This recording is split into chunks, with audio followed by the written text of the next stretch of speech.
Hai guys, balik lagi di Muki Kelvin Official. Gimana kabar kalian? Mudah-mudahan kalian dalam keadaan sehat walafiat ya guys ya. Nah, ini seperti biasa guys, kita lanjutin lagi kasusnya Vina nih ya. Dan ini ada sebuah berita lagi guys buat kalian yang patut kita tonton bareng-bareng dan kita reaksi bareng-bareng guys. Yuk kita lihat videonya seperti apa beritanya guys. Assalamualaikum warahmatullahi wabarakatuh. Waalaikumsalam. Kabar ini sangat penting netizen ya. Kabar ini harus sampai ke Kang Deddy ya netizen.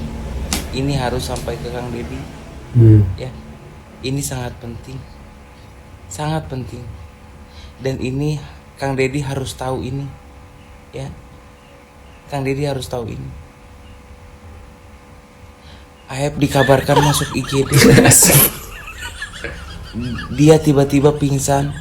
Gejala awal pusing, mual, dan susah buat BAB.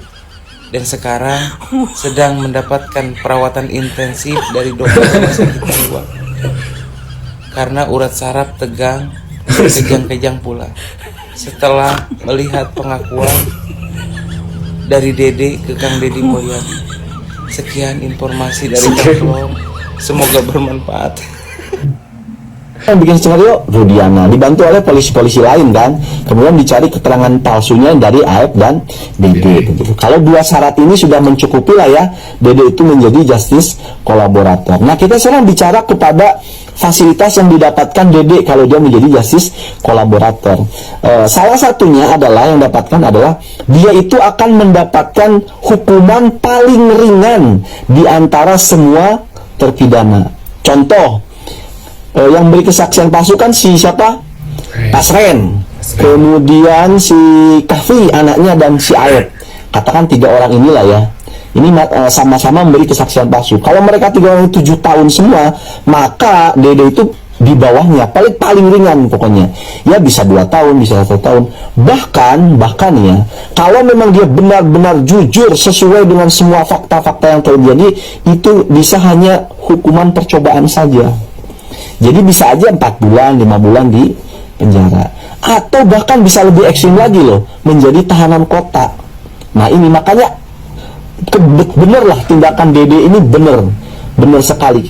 Itu belum terlambat. Daripada kayak si Aep, Pasren dan Kahfi malah bela-belain aja terus di sana. Apa kebohongannya itu?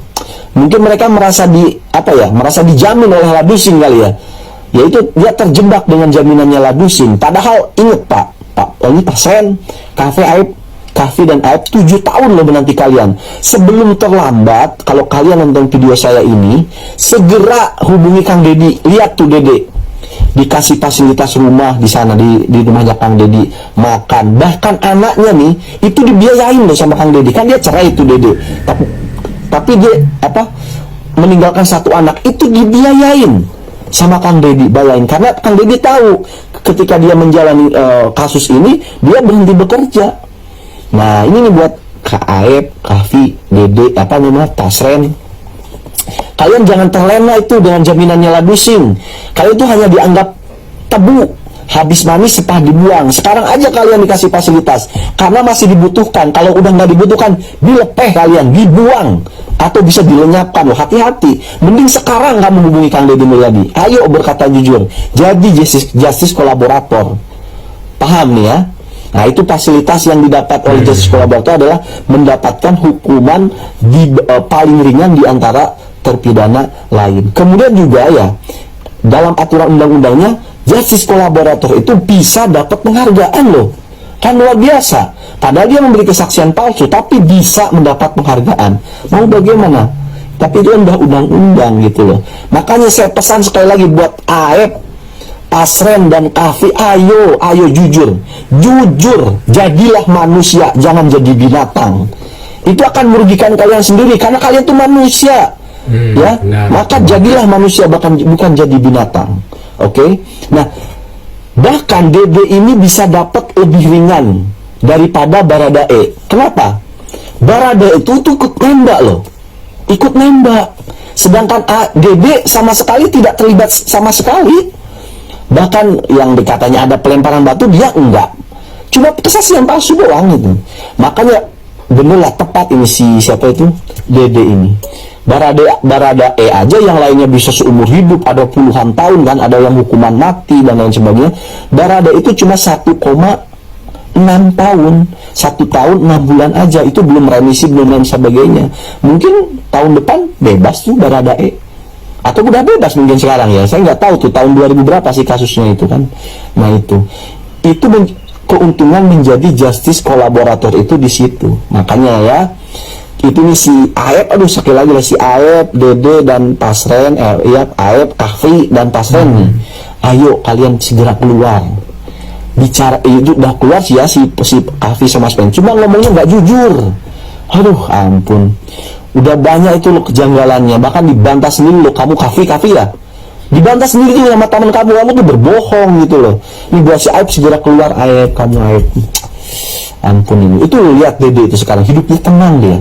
Padahal yang mau dihadapi adalah hukuman penjara itu. Tapi tenang, didampingi pengacara, semuanya dibayar Kang Deddy gitu loh. Ayo.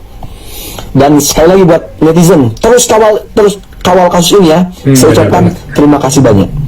Benar, terima kasih untuk netizen. Iyalah, dari awal juga sudah saya bilang, saatnya Rudiana membersihkan nama institusi Polri daripada tidak keluarmu itu malah menggiring pemikiran warga negara Indonesia berpikir buruk tentang institusi Polri, seolah-olah melindungimu dengan kejahatan-kejahatan atau diduga rekayasa-rekayasa daripada kejadian kasus Vina ini. Ayolah keluar saja, hadapi. Toh dirimu juga kan seorang perwira sekarang kan, hadapi. Benar. Ada hubungannya nggak dengan yang kesurupan? Maksudnya skenarionya masuk gak nih si kesurupannya nih, si Linda? Ya kalau analisa gue ya jelas masuk ya. Tertinggal si Rudiana ini aja nih, dia tega nggak melibatkan Linda yang padahal kagak masuk BAP. Nah, yang terlibat juga si Mel tuh pernah muncul di TV meyakinkan. Mana ya sekarang menghilang? Meyakinkan masyarakat kalau 8 terpidana ini udah bener kan gitu. Mel pernah tuh. Nah dia kan tapi nggak masuk BAP juga tuh. Tega nggak si Rudiana nih narik-narikin orang di balik ini? Saya tunggu kamu Aep. Kang Deddy Mulyadi, saya mau menginformasikan tentang keberadaan Aep. Saat ini dia berada di rumah sakit di unit gawat darurat.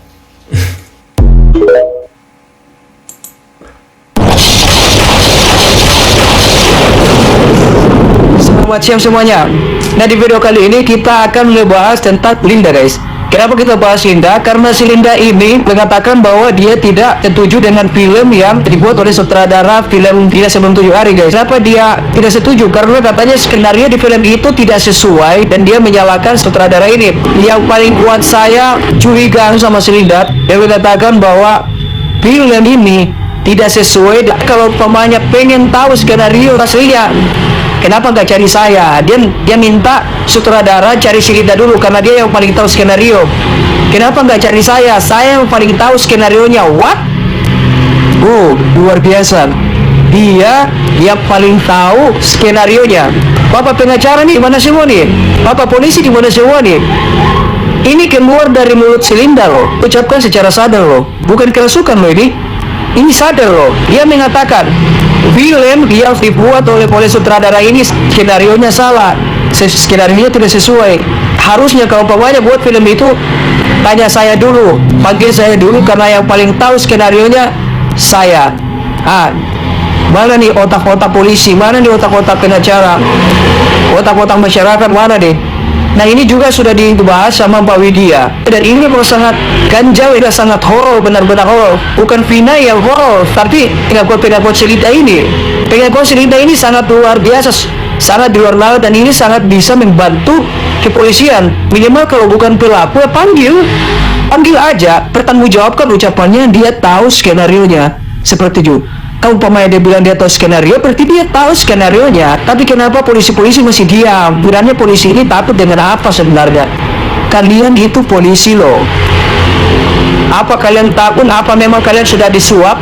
Apa memang kalian sudah disumpah dengan suraban? Satu jadi bingung sekarang ya. Uang bisa nutupin hukum, uang bisa nutupin kebohongan, uang bisa nutupin akhlak, uang bisa nutupin kemanusiaan. Dan ini hanya ada di Indonesia. Masya Allah. Ingat ya, selama polisi nggak bisa jujur, selama polisi nggak berhenti berbohong, kasus ini akan panjang membodohi negara. Minimal tangkap yang sudah dicurigai, tangkap si Peggy Cianjur, tangkap Peggy MPA pun, tangkap si Linda. Kalau pamannya sudah ketiga ini diamankan, kalian bisa minta kesaksian dari situ. Sebenarnya kasus ini gampang sekali diputuskan. Tangkap satu pelaku yang benar-benar menjadi pelaku, yang real menjadi pelaku, yang benar-benar sudah jadi pelaku.